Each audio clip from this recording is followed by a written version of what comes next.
Hello, welcome back to my YouTube channel. रोज सकाळी एका हाऊसवाईफला पडणारा प्रश्न म्हणजे ब्रेकफास्टला काय करावं. म्हणून मी आज मूगडाळीचा चिला बनवला आणि हा चिला सियाला खूप आवडतो. सियाचा ब्रेकफास्ट झाल्यानंतर आंघोळ करून घरातली बाकीची कामं पटापट करून घेतली आणि त्यानंतर मला जरा बाहेर जायचं होतं, म्हणून पटकन होणारा आणि मला इझी असणारा व्हेज पुलाव मी लंचसाठी बनवून घेतला. मी अशा सगळ्या व्हेजीज वापरून व्हेज पुलाव बनवते. माझ्याकडे फ्रेंच बीन्स संपले होते म्हणून मी ॲड नाही केले. तुमच्याकडे असतील तर तुम्ही ॲड करू शकता.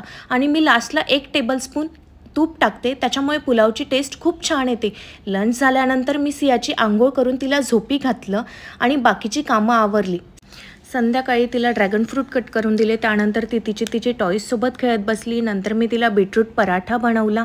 आमचा डिनर झाल्यानंतर मी तिला खेळवत बसली आणि त्यानंतर मी तिला प्लेन मिल्क नाही आवडत म्हणून ड्रायफ्रूट मिल्कशेक बनवला. नंतर पापासोबत जरा वेळ खेळत बसली. तोपर्यंत मी माझ्या लहान बहिणीकडून हेड मसाज घेतला आणि खूप दिवसांपासून जयूला आईस्क्रीम खायचं होतं म्हणून आम्ही बाहेर पडलो.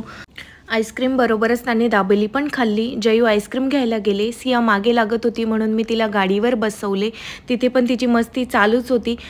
आईस्क्रीम खाऊन घरी आल्यानंतर सिया जयूसोबत खूप मस्ती करत करत झोपली आणि अशा प्रकारे हा आजचा दिवस होता.